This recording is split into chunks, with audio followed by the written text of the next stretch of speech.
오늘 본문의 말씀을 가지고 반전이라는 제목으로 함께 말씀 나누기 원합니다. 말씀을 나누기 전에 한 가지 질문을 먼저 드리고 시작하고 싶습니다. 사랑하는 성도 여러분, 여러분들께서는 행복하십니까?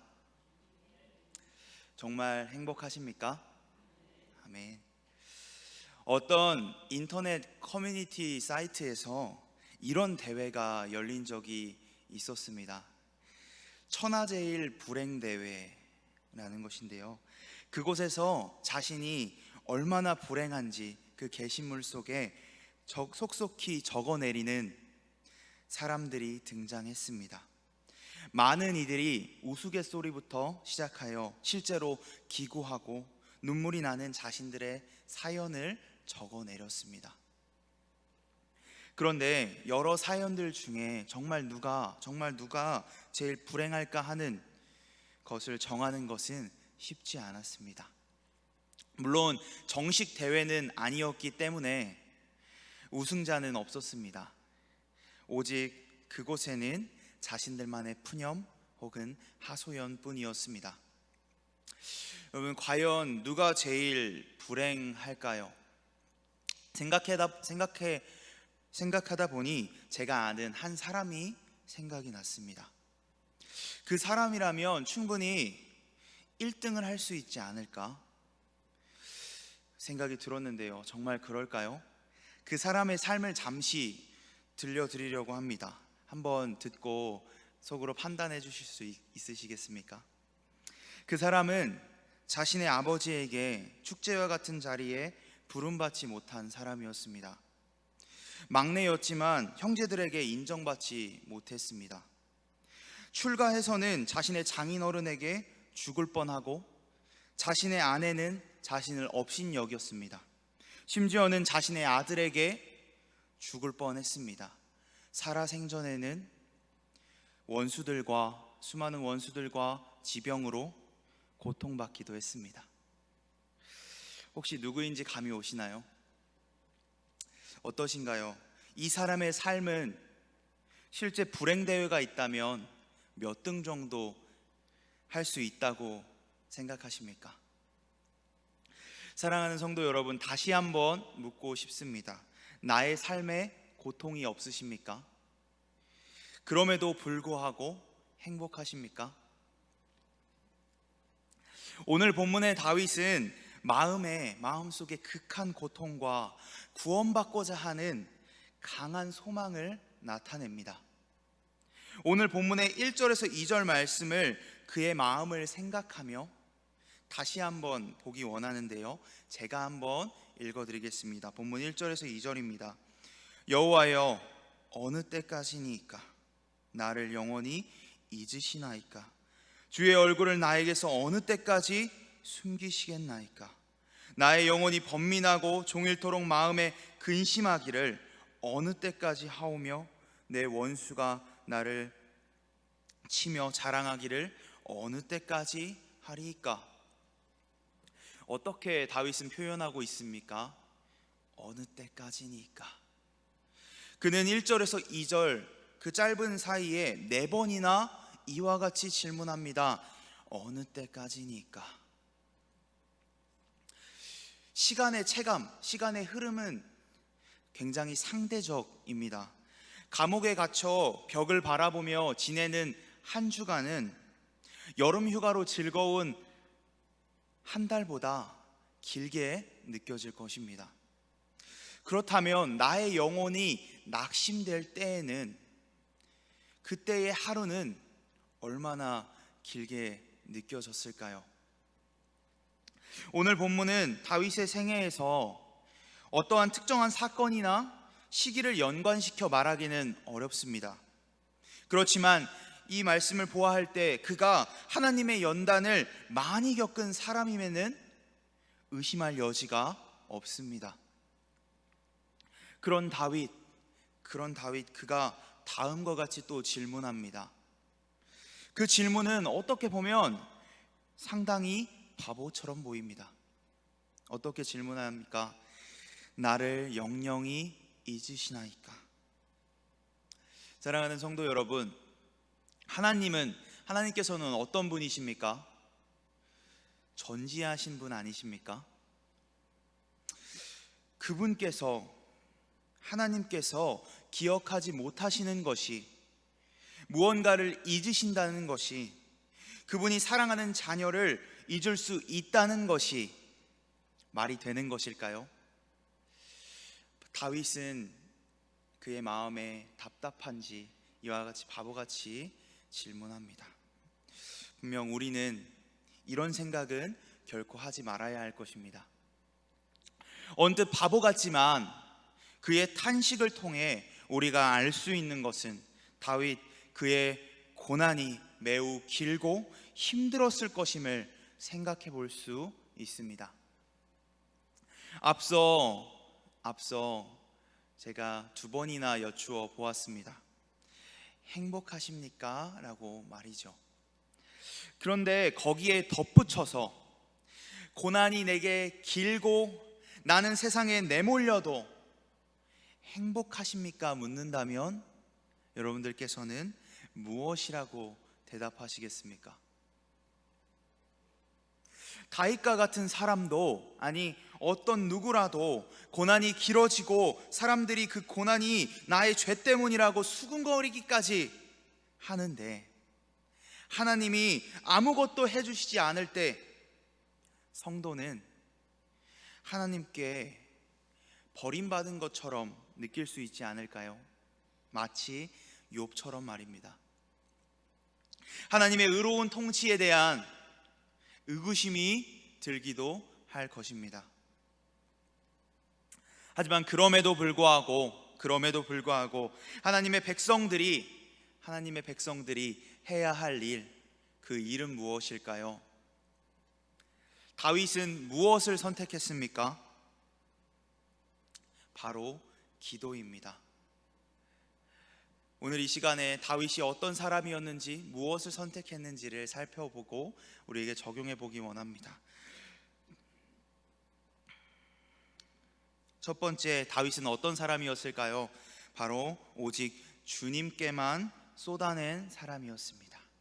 다윗은 오직 주님께만 쏟아낸 사람이었습니다. 당장 병을 고쳐주시지도 않고 불의한 악인들의 공격을 당장 물리쳐 주시지도 않아도 성도가 해야 할 일은 우리가 이해할 수 없는 그 고난을 허락하신 바로 그 하나님을 부르는 것입니다. 다시 말해, 하나님의 무응답에 대한 그 답답함, 몸과 마음의 고통, 악한 원수들의 불의와 중상모략을 그대로 하나님께 쏟아내는 것입니다. 이것이 하나님께 고난을 맡겨드리는 믿음의 표현, 바로 기도입니다. 최근에 제가 바닷가를 한번 간 적이 있습니다. 그곳은 해변을 따라 산책로가 잘 되어 있었는데요. 그런데 그 산책로를 따라 길가에 가득했던 것이 무엇인지 아십니까? 타로, 손금, 오늘의 운세와 같은 것들이었습니다. 사람들은 때로 힘들 때 하나님이 아니라 내 주변의 누군가 혹은 미신들에게 기댈 때가 있습니다. 왜일까요? 즉각적인 위로와 그럴듯한 해결책 등을 주기 때문입니다. 하지만 우리에게 고통 중에 우리가 해야 할 진정한 탄식은 온전히 주님께만 쏟아내야 하는 것일 줄 믿습니다. 메이스라는 신학자는 이렇게 기도를 표현합니다. 기도는 믿음의 언어이자 증언이다. 그것은 하나님이 계시다는 것과 하나님은 우리가 부를 수 있고 삶의 최악의 상황에 대해서도 제한 없이 말씀드릴 수 있고 고통에 관심을 가지지 않는다는 탄식을 들으시고 받아들이시는 분이라는 것을 증언한다. 이렇게 이야기합니다. 여러분, 사랑하는 우리 성도 여러분, 예수님께서도 고난 가운데 탄식하셨다는 것을 기억하십니까? 마태복음 27장 46절입니다. 제9시쯤에 예수께서 소리질러 이르시되 엘리 엘리 라마 사막다니 하시니 이는 곧 나의 하나님 나의 하나님 어찌하여 나를 버리셨나이까 하는 뜻이라. 그곳에 수많은 사람들이 있었습니다. 예수님이 십자가에 달리셨을 때 수많은 무리가 있었죠. 자신의 부모, 친구, 따르던 수많은 무리들. 하지만 예수님께서는 그들에게, 그 자리에 있던 그들에게 탄식하지 않으셨습니다. 오직 이렇게 고백합니다. 나의 하나님, 나의 하나님. 그리스도인들은 어떤 고난 속에서도 하나님을 불신하여 떠나는 것이 아니라 다윗처럼, 주님의 모범처럼 우리의 고통과 억울함을 하나님께만 쏟아내야 할 줄 믿습니다. 두 번째, 다윗은 어떤 사람이었을까요? 다윗은 오직 하나님의 뜻만을 구한 사람이었습니다. 다윗은 믿음으로 부르짖기 시작합니다. 3절에 여호와 내 하나님이여. 그는 아무리 시련과 슬픔을 당해도 하나님을 향한 마음이 그대로 남아 있었습니다. 그런데 우리 여전히 하나님께서 나를 버리셨다는 그 우울한 생각이 그의 마음속에 남아 있었기에 이렇게 고백합니다. 나를 생각하사 응답하시고. 하나님께서 그를 생각하고 응답하실 것을 간구하며 하나님께서 불쌍히 여기실 것을 기도하고 있습니다.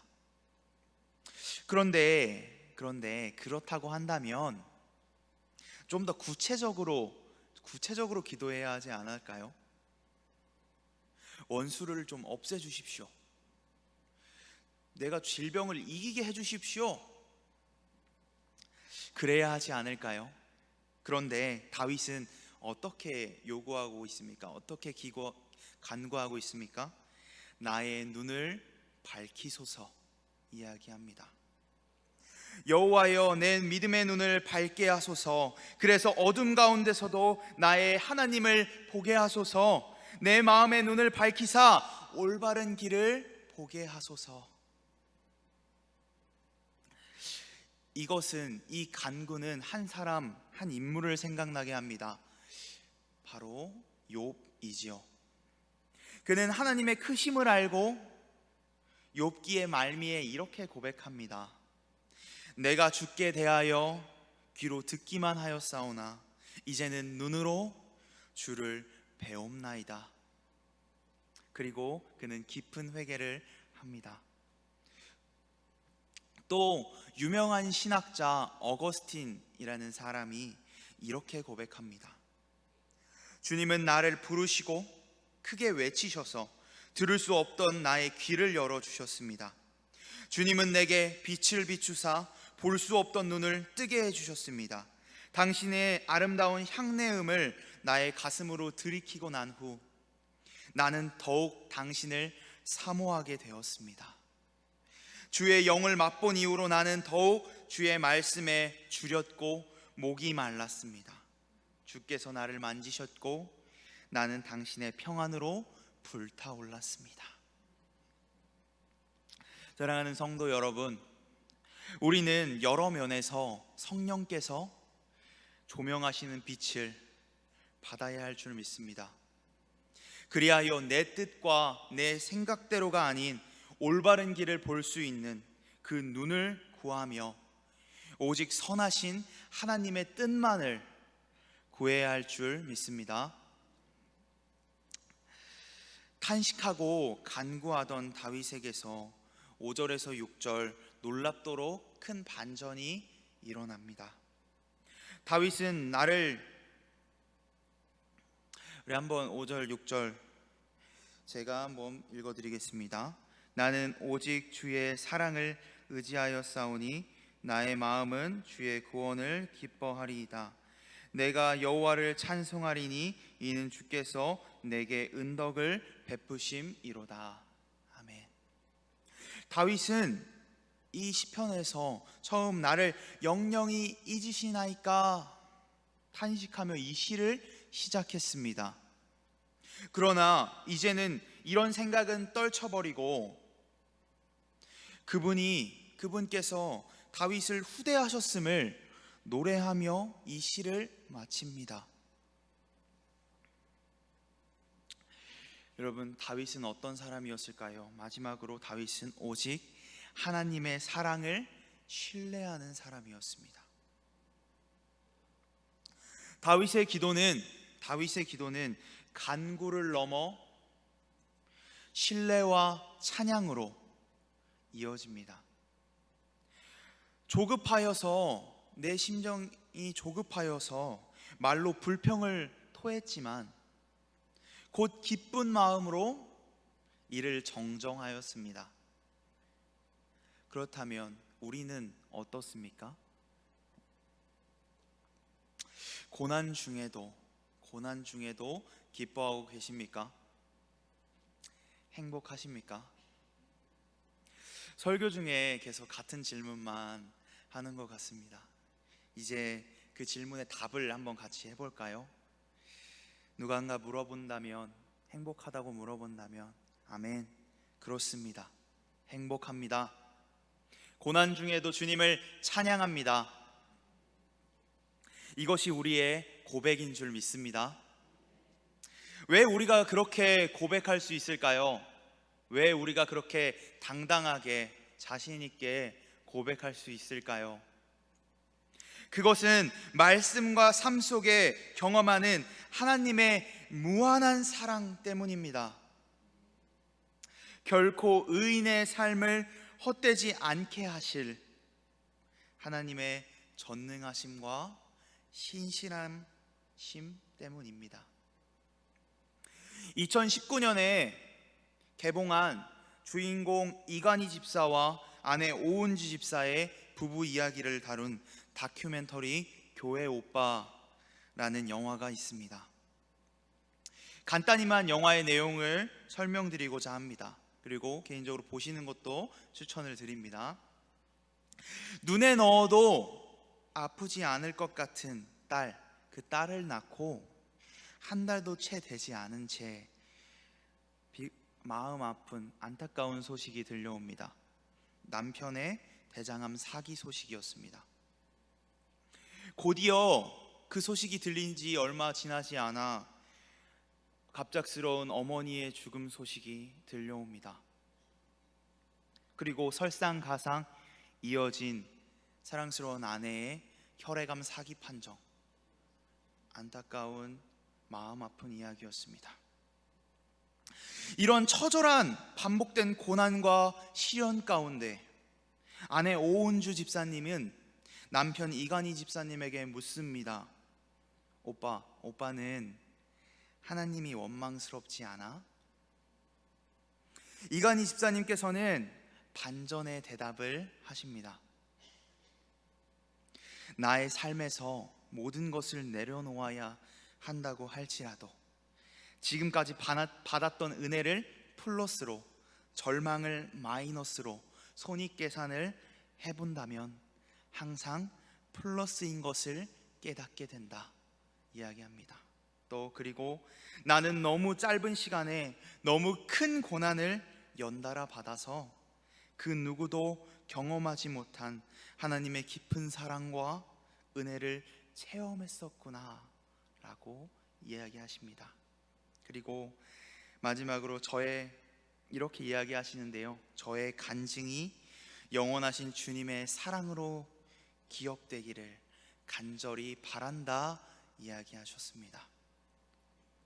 이간희 집사님의 간증은 이제 주님 곁으로 가셨지만 책으로, 영화로 많은 이들의 삶에 주님의 사랑으로 기억되었고 의인의 삶이 헛되지 않게 하시는 하나님의 신실하심을 보게 했습니다. 사랑하는 성도 여러분, 우리도 이처럼 고난 속에서 사랑과 구원의 주님을 믿고 찬양할 수 있어야 할 줄 믿습니다. 예수님도 그렇게 하셨다는 사실을 우리는 너무나 잘 알고 있죠. 누가복음 23장 46절에 이렇게 말씀하십니다. 예수께서 큰 소리로 불러 이르시되 아버지여 내 영혼을 아버지 손에 부탁하나이다 하고 이 말씀을 하신 후 숨지시니라. 십자가 위에서 자신의 생명을 하나님께 맡기셨던 주님처럼 말입니다. 그렇게 할 수 있을 때에 우리의 마지막 말, 성도의 마지막 말은 구원하심이 보좌에 앉으신 우리 하나님과 어린 양께 있도다, 그와 같은 찬양을 하게 될 것입니다. 아멘. 말씀을 정리하려고 합니다. 오늘 본문은 포로기에 성전이 없던 이스라엘 백성들에게 가장 쉽게 접할 수 있는 말씀이었습니다. 시편은 구약 성도들이 성전 예배와 개인 예배에서 묵상하고 불렀던 노래였습니다. 고백적인 신앙이자 노래하는 신학이었습니다. 성전에서 개인적으로 농사하며 때로는 목축하면서 사용되었습니다. 시편은 그들의 주님을 향한 고백과 희노애락이 담겨져 있는 것입니다. 그렇기에 종교개혁자 존 칼빈은 시편을 이렇게 이야기합니다. 성경의 모든 진리가 시편 앞에 있다고까지 이야기합니다. 우리는 어떻습니까? 시편과 같은 묵상이, 시편과 같은 노래가 우리의 삶에도 있으십니까? 특별한 때가 아니라, 이제 여름 사역을 준비하고 있지만 여름 성경학교 수련회처럼 특별한 때가 아니라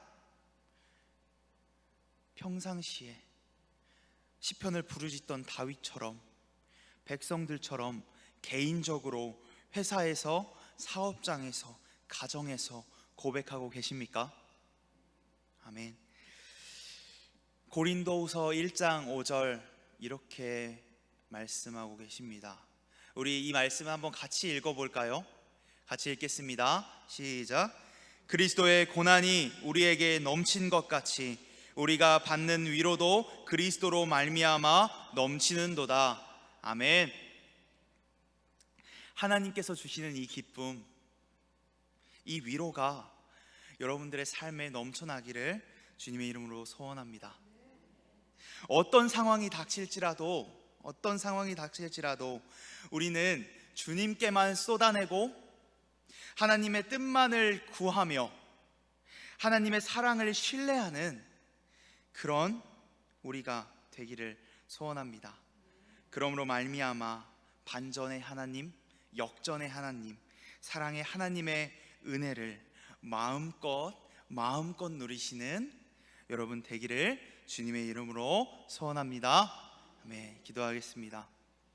사랑이 많으신 하나님 아버지, 오늘 이 시간 부족한 종의 입술로 함께 말씀을 나누었습니다.